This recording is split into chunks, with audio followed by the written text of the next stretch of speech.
Good morning बच्चों। तो बच्चों, जैसे कि हमारा पहला चैप्टर चल रहा है क्या, some basic concept of chemistry. तो कल हम जो है नॉर्मेलिटी तक पढ़ चुके थे। कल हमने क्या किया था, नॉर्मेलिटी को कंप्लीट कर लिया था। तो आज हम इससे आगे बढ़ेंगे और इसके आगे का पार्ट्स पढ़ेंगे। ठीक है, चलिए देखते हैं। तो कल हमने नॉर्मेलिटी में पढ़ा, आपने एक क्वेश्चन लगाया था जिसका आंसर आया था 0.04 n। चलिए ठीक है, अब इसके आगे हम स्टार्ट करते हैं और कुछ और चीज़ें पढ़ते हैं। जैसे कि अगर सपोज करिए कि आपको कहीं लिखा हुआ मिले सेमी नॉर्मल सोल्यूशन, कहीं आपको मिले डेसी नॉर्मल सोल्यूशन, कहीं मिले आपको centinormal solution, centinormal solution. देखिए हम पहले भी पढ़ चुके हैं कि यहाँ पे बाई मोलर था, सेमी मोलर था, डेसी मोलर था, ये सारी चीज़ें थी। तो देखिए सेमी का मतलब होता है यानी कि इसकी नॉर्मेलिटी क्या है n/2, डेसी का मतलब होता है इसकी नॉर्मेलिटी क्या है n/10 और सेंटी का मतलब है इसकी नॉर्मेलिटी क्या है n/100। ठीक है, तो ये सारी चीज़ें आपकी किताब में लिखा हुआ है, इसको नोट कर लीजिएगा। और ये सारे आपके एनसीईआरटी में दिया हुआ है। अगर कहीं पे आपको सेमी नॉर्मल सोल्यूशन दिखे यानी कि उसकी नॉर्मेलिटी क्या होगी n/2। अगर कहीं पे आपको डेसी नॉर्मल सोल्यूशन मिले तो उसकी नॉर्मेलिटी क्या होगी n/10। और कहीं पे अगर आपको सेंटी नॉर्मल सोल्यूशन दिखे तो उसकी नॉर्मेलिटी क्या होगी n/100। कुछ और चीज़ें बच्चों जिसको नोट करेंगे हम यहाँ पे।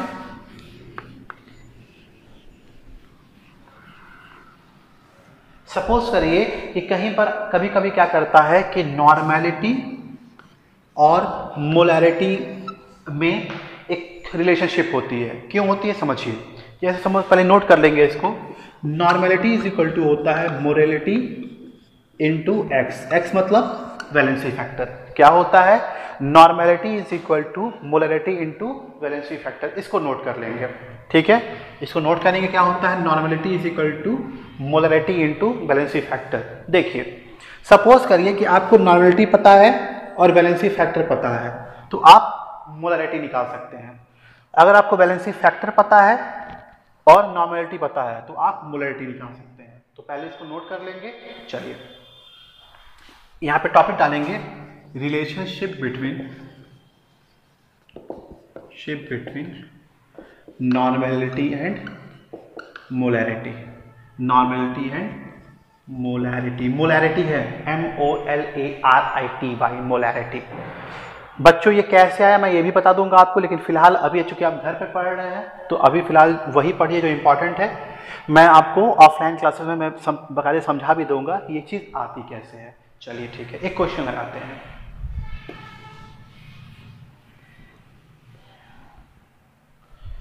क्वेश्चन कह रहा है कि find normality of 0.04 molar solution 0.4 of H3PO4 solution. मतलब एक H3PO4 का सोल्यूशन है जिसकी मोलैरिटी 0.04 है, उसकी नॉर्मेलिटी आपको निकालनी है। तो आपको पता है n इज इक्वल टू क्या होता है m into valency factor. n नहीं पता है, मोलैरिटी कितना दिया है 0.04। अब देखेंगे बच्चों एक चीज़ यहाँ पे टर्म आया है क्या, H3PO4। देखिए आपको पता होना चाहिए, ये सारी चीज़ें आप पढ़ते पढ़ते जानेंगे कि H3PO4 का जो वैलेंसी फैक्टर होता है x इक्वल टू 3 होता है। अब आप मुझसे पूछिएगा कि सर ये कैसे आपको पता चल गया। तो देखिए ये सारी चीज़ें कैसे आती हैं, ये सारी चीज़ें कैसे आएंगी, इसको आप चाहिए तो नोट कर लीजिए या फिर ये धीरे धीरे पढ़ते पढ़ते आएंगे। चाहिए तो इसको क्या करिए,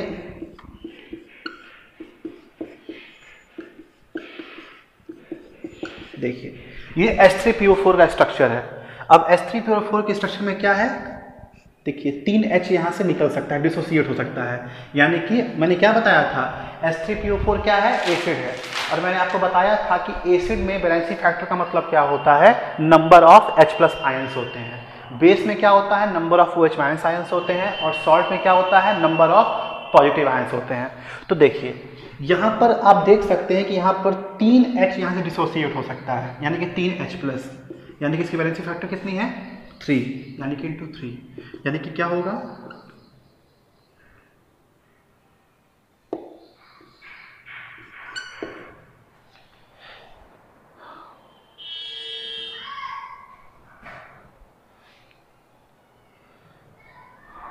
ठीक है, सही है। तो क्या होगा 0.12 नॉर्मेलिटी इसका आंसर आएगा।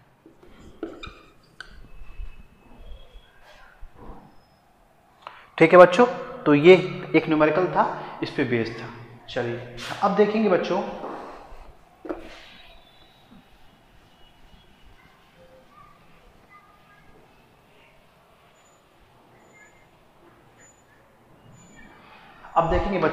जैसे हमने normality of mixture of molarity of mixture पढ़ा था, उसी तरह नॉर्मेलिटी ऑफ मिक्सचर भी हम सीधे पढ़ लेंगे। जैसे वहां पे मैंने बताया था कैसे याद, ऐसे यहाँ पे आप डायरेक्टली लिख लीजिए N1V1 plus N2V2 upon V1 plus V2, ये डायरेक्टली आप लिख लेंगे। ये क्या है, नॉर्मेलिटी ऑफ मिक्सचर। क्या है, नॉर्मेलिटी ऑफ मिक्सचर क्या है, N1V1 plus N2V2 upon V1 plus V2, ये क्या है, नॉर्मेलिटी ऑफ मिक्सचर है। हाँ बच्चों, चलिए बच्चों अब हम अगला पढ़ेंगे acid and base, acid plus base.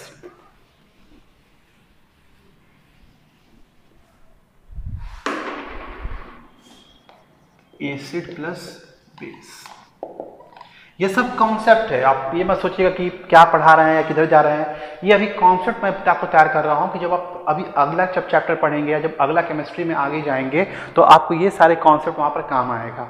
अब सपोज करिए मैं क्या पढ़ाने जा रहा हूँ, समझिए। अगर आपके पास सपोज करिए आपके पास एसिड है और आपके पास बेस है और आपने दोनों को मिला दिया, तो मैं पूछे बताइए सोल्यूशन कैसा होगा। तो सोल्यूशन एसिडिक भी हो सकता है, सोल्यूशन बेसिक भी हो सकता है और सोल्यूशन न्यूट्रल भी हो सकता है। तो कैसे होगा आइए बताते हैं आपको। सपोज करिए कि आपके पास दो जार है, ठीक है, एक की नॉर्मेलिटी Na मान लीजिए और वॉल्यूम Va मान लीजिए, एक की नॉर्मेलिटी Nv मान लीजिए और वॉल्यूम Vv मान लीजिए, ठीक है, ये मानेंगे। जब इन दोनों को हम मिलाएंगे तो आपको क्या मिलेगा, जो मिलेगा उसमें जो V1 प्लस V2 होगा, और नॉर्मेलिटी आप बिना कैलकुलेट किए नहीं बता सकते। चलिए तो देखिए ये कुछ है नहीं, बस सिंपल सी बात है। जब इन दोनों को मिलाएंगे तो इसका वॉल्यूम क्या होगा, एडअप हो जाएगा, मतलब क्या हो जाएगा, Va प्लस Bb हो जाएगा, ठीक है। अब देखिए अगर, अब ठीक है, अब सपोज करिए ये एसिड है, ये बेस है और ये इन दोनों को मिलाने के बाद बना हुआ मिक्सचर है। अगर NaVa ग्रेटर होगा NvBv से तो क्या होगा, ये होगा एसिडिक। मतलब अगर इसकी मात्रा इससे अधिक होगी तो ये जो मिल्क यहाँ पे बन रहा है ये क्या होगा, एसिडिक। और सिंपल सी बात भी है, जब ये ज्यादा है तो मतलब इसके अंदर एसिडिक कैरेक्टर शो होगा। अगर NaVa कम है NvBv से तो ये क्या होगा, बेस होगा। क्लियर है, ये क्या होगा, बेस होगा, ठीक है।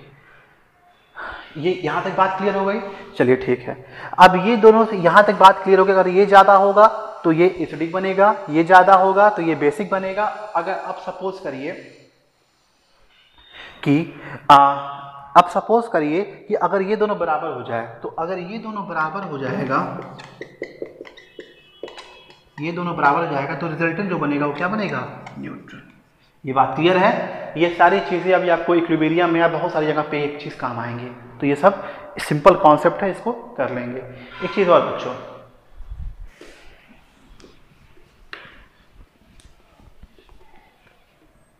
चलिए अब सपोज करिए कि आपसे कोई पूछे कि बताइए अगर नॉर्मेलिटी अगर है तो नॉर्मेलिटी कैलकुलेट कैसे करेंगे। तो देखिए अगर आपके पास एसिड ज़्यादा है तो क्या करेंगे, NaVa minus NvBv upon V1 Va plus Vb। ये क्लियर है। अगर N है, N किस केस में, N अगर आपको एसिड की नॉर्मेलिटी निकालनी हो। स्वाभाविक सी बात है कि जब उन दोनों मिक्सचर्स को मिला रहे हैं और जब रिजल्टेंट अगर आपका सोल्यूशन एसिड बन रहा है तो आप एसिड की ही नॉर्मेलिटी निकालेंगे। अगर रिजल्टेंट सोल्यूशन बेस बन रहा है तो simple NvBv minus NaVa upon Va plus, simple सी बात है। और अगर दोनों बराबर हो गया तो केस ही खत्म हो गया। ये दोनों बराबर मतलब ये दोनों जीरो हो जाएगा। जीरो अपॉन कोई भी नंबर जीरो, मतलब वो क्या है, एक न्यूट्रल सॉल्यूशन है। एक और चीज बच्चों, अगला टॉपिक पढ़ेंगे हम conversion of molarity to molality. Conversion of molarity to molality, या उल्टा भी बोल सकते हैं, कोई दिक्कत नहीं है, दोनों एक ही चीज है। अब देखिए एक क्वेश्चन लेके इसको मैं समझाता हूं आपको। सपोज करिए आपके पास एक क्वेश्चन है, क्या 5 ml या 5 ml नहीं करते, इसको हम 5 मोलर ही कर देते हैं। 5 molar aqueous solution, 5 molar aqueous solution दिया हुआ है और डी दिया हुआ है आपका, डी यानी कि डेंसिटी दिया हुआ है 1 ग्राम पर ml। सपोज करिए एक क्वेश्चन दिया है जहां पर एक सोल्यूशन है जिसकी कंसंट्रेशन है 5 मोलर और डेंसिटी कितनी है 1 ग्राम पर ml। तो बताइए इसकी मोलैलिटी कितनी होगी। ऐसा ही क्वेश्चन आपसे पूछेगा, इसी को आप कन्वर्जन मान लीजिए या ये समझ लीजिए कैसे हम डायरेक्ट मोलैलिटी से मोलैलिटी को निकालते हैं। तो देखिए सिंपल सी कहानी है। सबसे पहले हम क्या काम करेंगे, मास निकालेंगे, ठीक है। अब आपको पता है क्या होता है, चलिए अब देखिए बच्चों, यहां से हमें कुछ चीजें क्या करनी पड़ेंगी, वो करनी पड़ेंगी, आप जाननी होंगी। देखिए 5 मोलर क्या है, एक्वस सोल्यूशन ऑफ, सॉरी यहाँ पे NaOH भी लिख लीजिए, ये NaOH का सोल्यूशन है। ये क्या है, ये NaOH का सोल्यूशन है किसका, 5 मोलर का। ये 5 मोलर एक्वस सोल्यूशन ऑफ क्या है, NaOH। तो NaOH का 5 मोलर सोल्यूशन है। अगर मुझे मास निकालना हो, मास ऑफ NaOH, तो हम क्या करेंगे,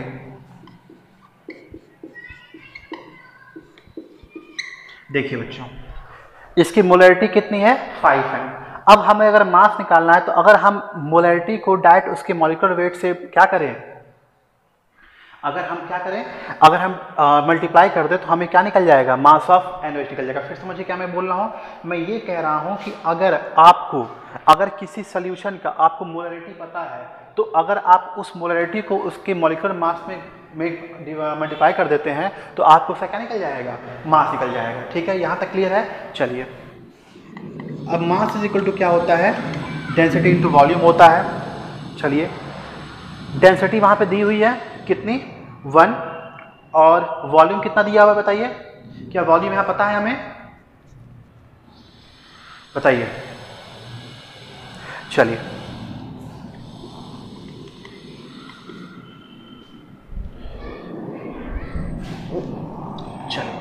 अब देखेंगे बच्चों, यहां पे क्या है कि मास ऑफ NaOH कितना निकल गया 200, इसको ग्राम मान लीजिए, ग्राम में। अब देखेंगे बच्चों, यानी कि 5 मोलर सोल्यूशन का मतलब ये हो गया कि एक्वस में हो गया, यानी कि 200 ग्राम NaOH जो है वो 1000 ग्राम सॉल्वेंट में घुला हुआ है। मतलब 200 ग्राम सल्यूट जो है वो 1000 ग्राम सॉल्वेंट में घुला हुआ है, तभी तो ये आया होगा। ठीक है, तभी तो ये आया होगा। यानी कि अगर 5 मोलर सोल्यूशन का मतलब ये हो गया कि 200 ग्राम सल्यूट जो है वो 1000 सॉल्वेंट में क्या हुआ है, घुला हुआ है। या आप ये कह सकते हैं कि 1000 ग्राम क्या बन रहा है, सोल्यूशन बन रहा है।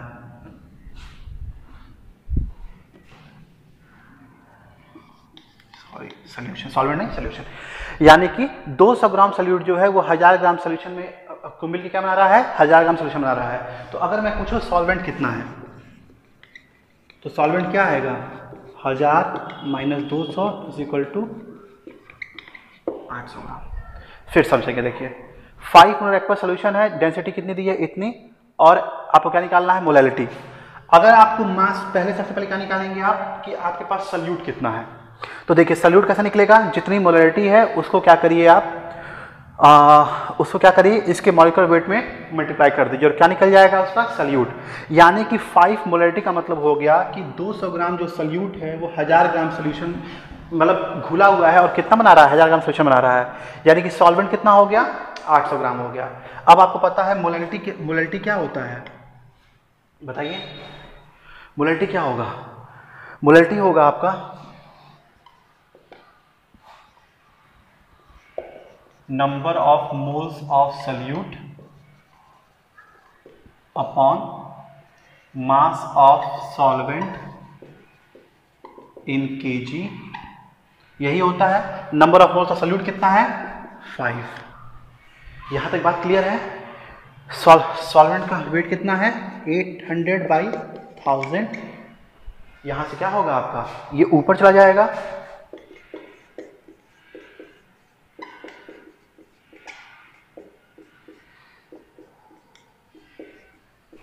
यानी कि 25/4 मोलैरिटी आएगी।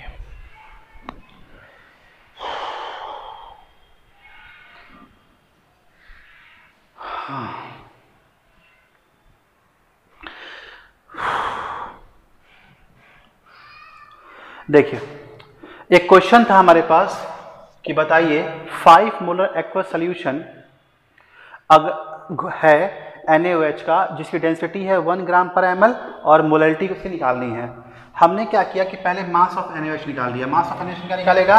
हमें सिंपली क्या करना होगा कि उसके मोलैरिटी को उसके मॉलिक्यूलर वेट से मल्टीप्लाई करके क्या करेंगे, हम उसका वजन, सॉल्यूट का वजन निकाल लेंगे।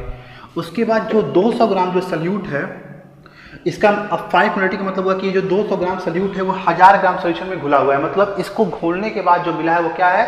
1000 ग्राम सॉल्यूशन मिला है। सॉल्वेंट का जो वेट है वो कितना है? 800 ग्राम है।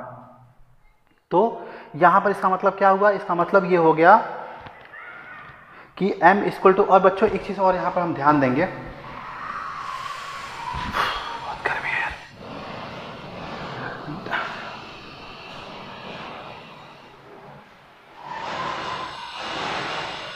आप एक बार नोट कर लीजिए इसको। तो ऐसे आप कन्वर्ट करते हैं।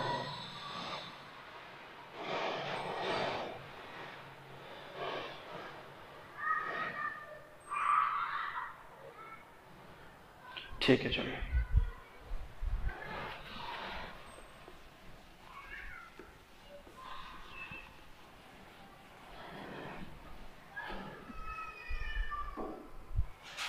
अगला आता है बच्चों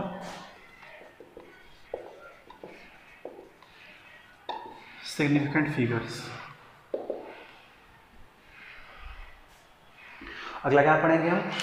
सिग्निफिकेंट फिगर्स पढ़ेंगे। ठीक है बच्चों, इसमें कुछ आपको रूल्स फॉलो करने पड़ेंगे। देखिए, सिग्निफिकेंट फिगर का मतलब होता है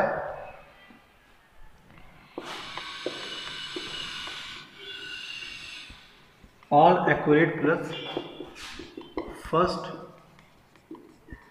डाउटफुल डिजिट। क्या होता है? सिग्निफिकेंट का मतलब होता है all accurate plus first doubtful digit. जैसे सपोज करिए, इसका मतलब क्या हुआ? जैसे एग्जांपल मैं आपको दूं 24.1। अगर मैं पूछूं इसमें कितने सिग्निफिकेंट फिगर्स हैं, तो एक्यूरेट कितना है? 24 और फर्स्ट डाउटफुल डिजिट कितना है? 1। क्लियर हुआ? इसका मतलब होता है कि all accurate plus first doubtful digit. Example 24.1, 24 का क्या है? ये 2 और 0.1 का क्या है? ये।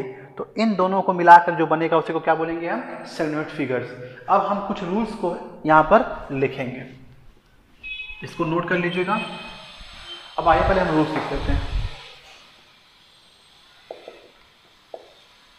पहला रूल्स है कि all non zero digits, all non zero digits are significant.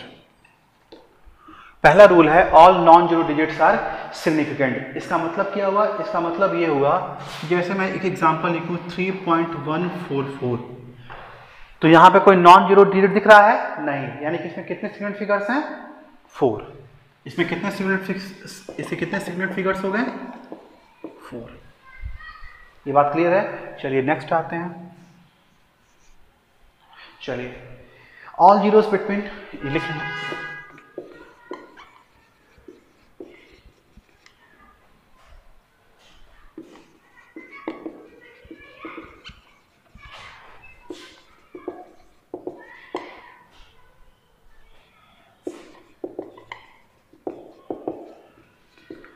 अगला रूल क्या है? All zeros between two non zero digits are significant. All zeros between two non zero digits are significant. इसका मतलब क्या हो गया? इसका मतलब ये हो गया कि जैसे मैं लिखूं 4.03 example, all zeros between two non zero digits are significant. अगर को दो सिग्निफिकेंट फिगर के बीच में अगर कोई जीरो आ रहा है तो उस जीरो को हम कंसिडर करते हैं। देखिए यहां पे ये था कि all non zero digits are significant, मतलब जो भी नॉन जीरो डिजिट्स होंगे वो सिग्निफिकेंट होंगे। अगर कोई जीरो दो सिग्निफिकेंट फिगर के बीच में आ रहा है तो उसको क्या बोले, उसको क्या करेंगे हम, क्या मानेंगे उसको, सिग्निफिकेंट। यानी कि इसमें कितने सिग्निफिकेंट हैं, 3, 1 2 3। इसमें कितने थे, 1 2 3 4। ये सेकंड रूल है। थर्ड रूल क्या है, थर्ड रूल है का एंडिंग जीरोस।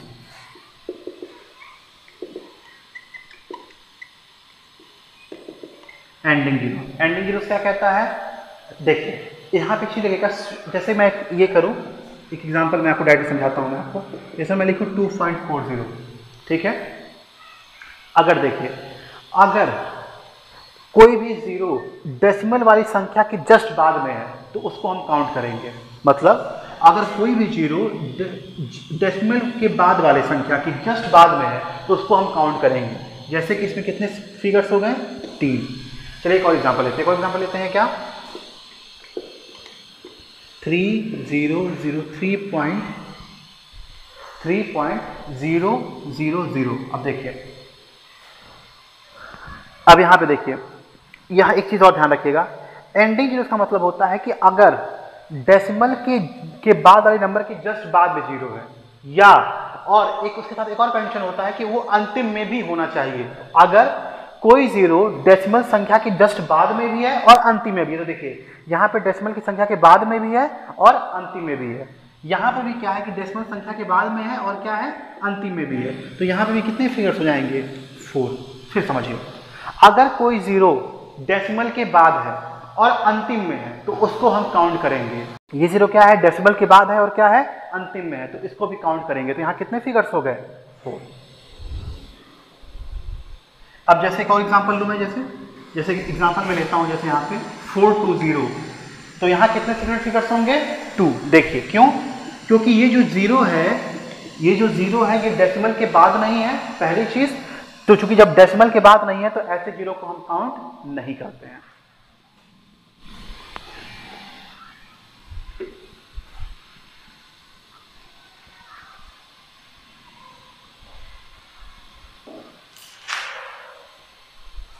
एक और चीज, इनिशियल जीरोस। अगला रूल क्या है,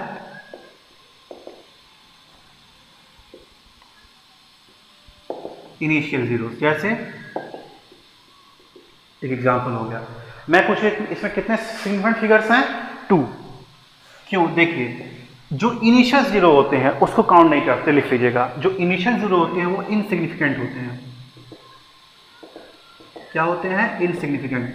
जो इनिशियल जीरो होते हैं उसको काउंट नहीं करते, यानी कि यहाँ पे कितने सिग्निफिकेंट फिगर्स हो गए, 2। तो इनिशियल जीरो को हम काउंट नहीं करेंगे।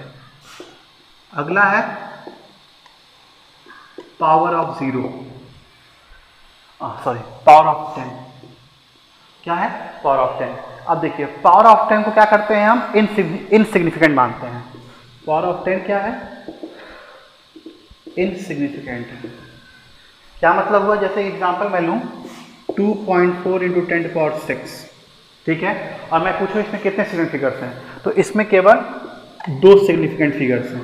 मतलब हम 10⁶ को काउंट नहीं करते, यानी कि इसको हम काउंट नहीं करेंगे, केवल किसको काउंट करेंगे, इसको। यानी कि इस पास कितने सिग्निफिकेंट फिगर्स हैं, 2 सिग्निफिकेंट फिगर्स हैं। एक और एग्जांपल लेता हूं, जैसे 3.0 × 10⁷। अब देखिए ध्यान देंगे, यहाँ एक जीरो है, लेकिन जीरो कब है, डेसिमल के बाद, और कब है, लास्ट में। यानी कि इन दोनों को काउंट करेंगे और 10 के पावर को हम काउंट नहीं करते। तो यहाँ कितने सिग्निफिकेंट फिगर्स हो गए, 2। चलिए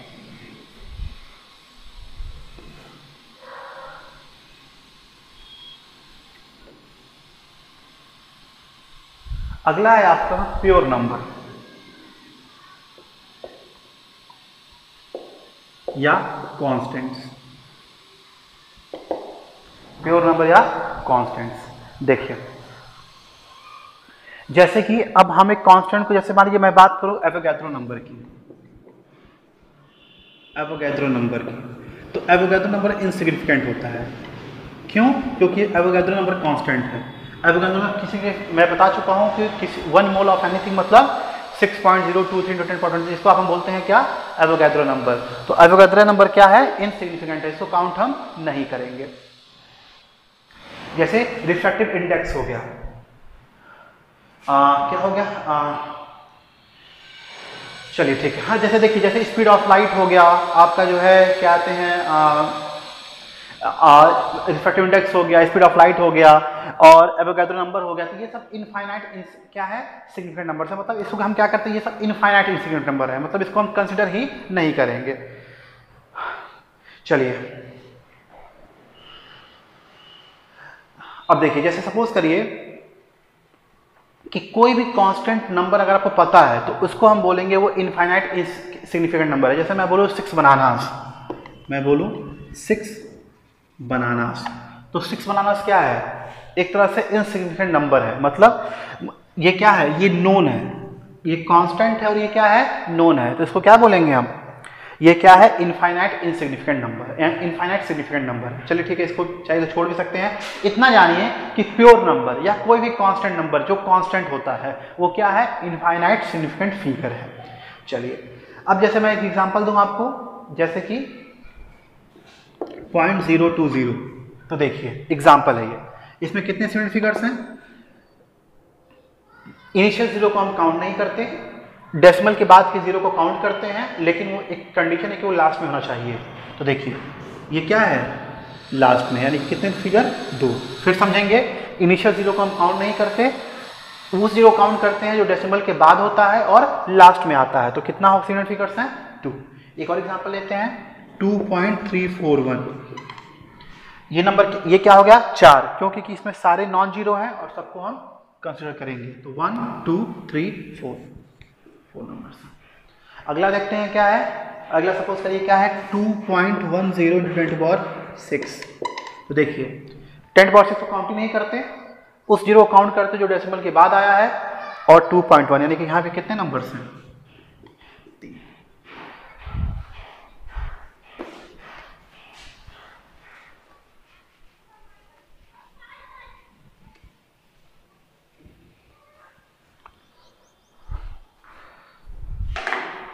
ये कैमरा देख लूं मैं,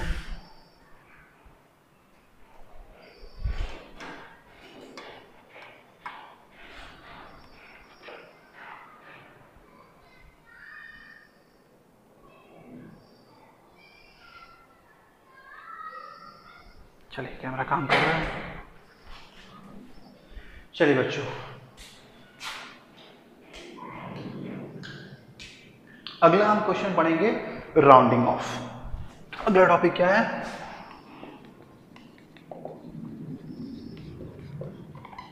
rounding off.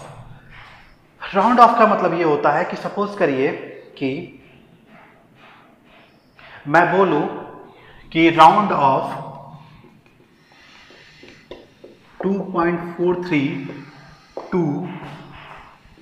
To significant figures. मैं बोलूं round off 2.43 to 2 significant figures.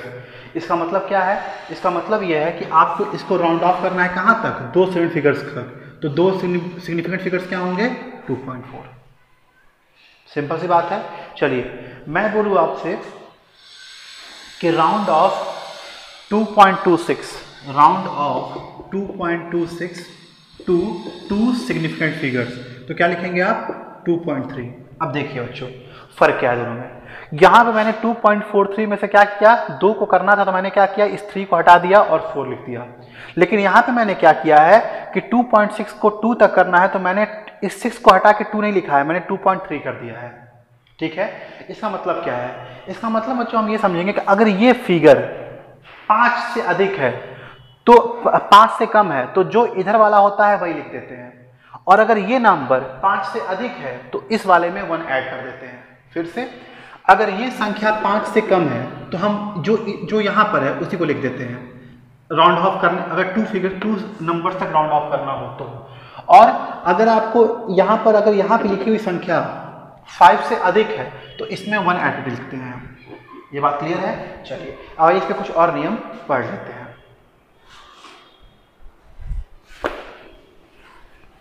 जैसे कि अगर मैं बोलूं एग्जाम्पल मैं दूं आपको 2.251। इसको अगर आपको राउंड ऑफ करना हो तो इसको कितना इसको राउंड ऑफ कैसे करेंगे? तो देखिए अब यहाँ पे कंसिडर करिएगा कि यहाँ पर क्या करना है कि आपको 2 फिगर तक इसको क्या करना है, राउंड ऑफ करना है। तो देखिए हम पहले बार तो उस नंबर को देखेंगे जो इसके जस्ट पहले, मतलब जो इसके जस्ट पहले है, 5 से जस्ट पहले है, उसको देखेंगे। अब देखेंगे यहाँ पे नंबर कि अब देखिए यहाँ पर क्या है कि यहाँ पर 2.251 है और ये जो नंबर है ये 5 से जस्ट पहले आया और यहाँ पे हम देखेंगे क्या ये 2 नंबर है यहाँ पे। चलिए अब इसको राउंड ऑफ करना हो तो ये कितना हो जाएगा, 2.3 हो जाएगा। देखिए क्यों? क्योंकि जो अगला नंबर है वो 5 या 5 से कम है, तो यहाँ पे क्या करेंगे, सॉरी ये क्या है, ये क्या है, 5 है या 5 से अधिक है। एक और एग्जांपल मैं ले लेता हूँ, 2.252, 2.253। चलिए अब मैं आपको यहाँ पे राउंड ऑफ करना है। यहाँ पे देखिए अगर यहाँ पे नंबर 5 दिख रहा है आपको, अगर कहीं पर आपको 5 दिख रहा है तो आप उसके एक पहले नंबर को कंसीडर करेंगे और उसमें एक ऐड कर देंगे 2.3। अगर यहाँ पे 2.4 होता तो ये क्या हो जाता, 2.5। अब पहले अगर कहीं पर 5 है तो 5 से पहले वाला नंबर को कंसीडर करेंगे और उसमें एक ऐड कर देंगे। ठीक है, चलिए जैसे एक और एग्जांपल मैं आपको देता हूं, जैसे मैं एक एग्जांपल आपको दूं, हाँ 0.04234। चलिए ये नंबर है। जैसे अब मैं बोलूं कि इसको आपको राउंड ऑफ करना है, कहां तक इसको करना है आपको, 3 सिगमेंट फिगर तक। तो देखिए अगर यहां तक जाइए तो यहां तक क्या है, 4 है, मतलब 5 से कम है। इस पार्ट को आप ना हो तो भूल जाइए, ये अभी फिलहाल छोड़ दीजिए इसको। ये क्या है, 0.4234 है, ये क्या है, 5 से कम है, तो मतलब क्या हो जाएगा 0.423। अभी फिलहाल इतना ही हम जानते हैं। चलिए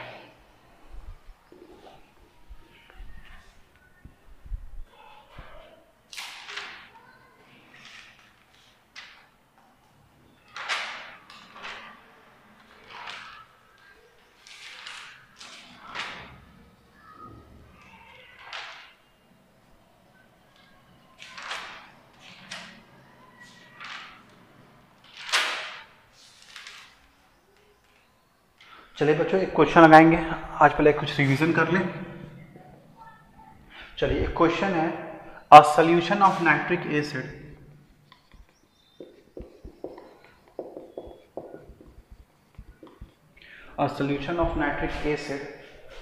HNO3, पता ही होगा आपको, is 5% weight by weight. Find the mass of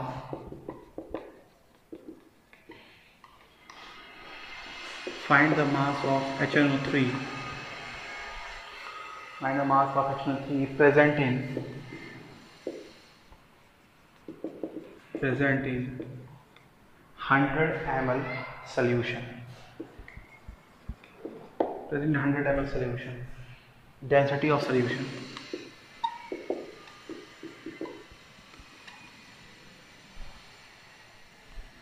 1.4 ग्राम पर ml।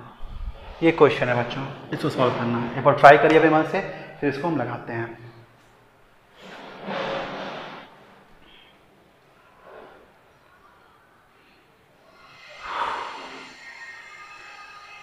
चलिए उम्मीद आपने ट्राई कर लिया होगा। देखिए कह रहा है कि solution of nitric acid HNO3 is 5% weight by weight, find the mass of HNO3 present in 100 ml solution. हमें क्या करना है, मास निकालना है HNO3 का जो 100 ml सोल्यूशन में प्रेजेंट है। देखिए बच्चों यहाँ पे दिया हुआ है weight by weight. Weight by weight का मतलब क्या होता है, mass of solute upon mass of solution into 100। यानी कि आप कह सकते हैं, इसका मतलब क्या हुआ कि 5 इजिकल टू क्या होगा, मास ऑफ सोल्यूट। तो मास ऑफ सोल्यूट ही आपको निकालना है, तो इसको x मान लेंगे। मास ऑफ सोल्यूशन कितना है 100 और मास ऑफ सोल्यूशन और क्या है, और क्या होता है बच्चों, इनटू 100 होता है। तो क्या होगा इनटू 100। अब यहाँ पे 1051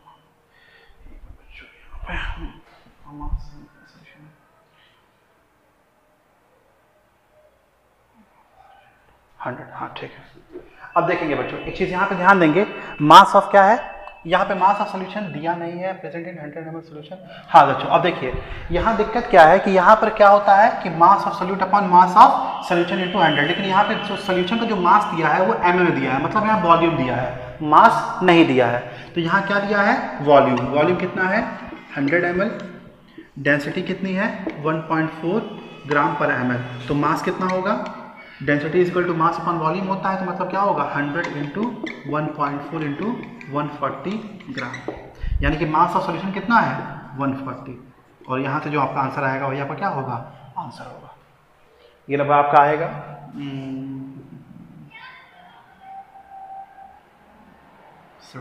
7 ग्राम आएगा, यानी कि मास ऑफ HNO3 कितना है 7 ग्राम।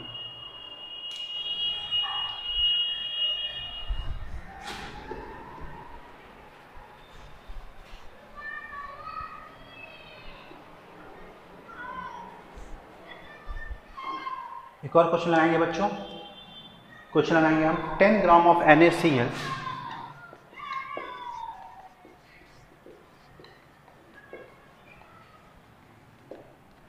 of NaCl is present in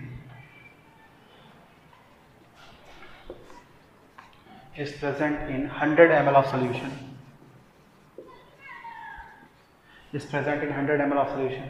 find weight by weight percent if density of solution is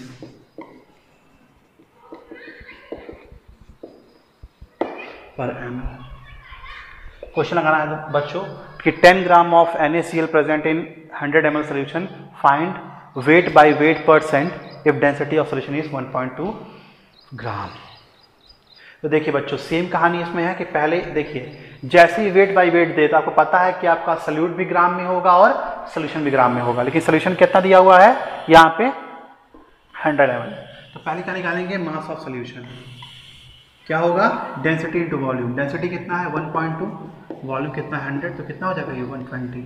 अब वेट बाय वेट निकल जाएगा, तो वेट बाय वेट क्या होगा, मास ऑफ सोल्यूट यानी कि 10 अपॉन मास ऑफ सोल्यूशन यानी कि 120 इंटू 100,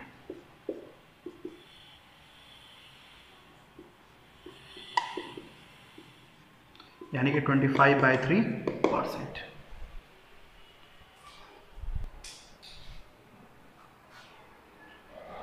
एक और क्वेश्चन ट्राई करते हैं बच्चों,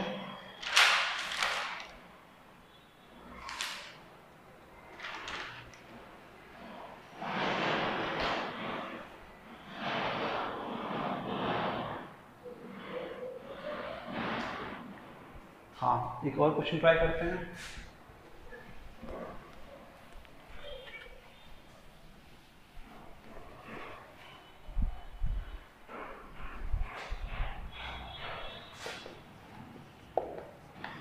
.9 ग्राम H2SO4 present in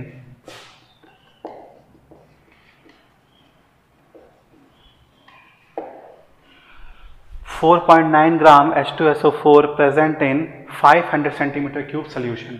इसका आपको निकालना है क्या, मोलैरिटी। एक बार ट्राई करिए खुद से। मोलैरिटी मतलब क्या निकालना है, m का मतलब होता है number of moles of solute upon volume of solution in litre, यानी कि n upon v in litre. n क्या होता है, n होता है 4.9 ग्राम है, mass of given mass upon molar mass. Molar mass कितना होता है H2SO4 का 98। वॉल्यूम कितना दिया हुआ है यहाँ पे 500 सेंटीमीटर क्यूब, लेकिन ये पर लीटर होता है, तो आपको पता होता है कि 1000 सेंटीमीटर क्यूब में क्या होता है 1 लीटर होता है। अब इसको सॉल्व कर लेंगे, 4.5 98 इंटू 1000 अपॉन 500,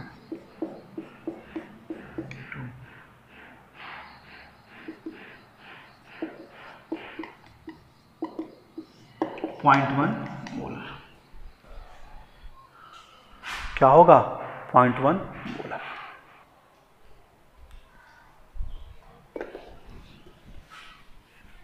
चलिए बच्चों, मैं उम्मीद करता हूँ कल तक मैं ये चैप्टर खत्म कर दूंगा।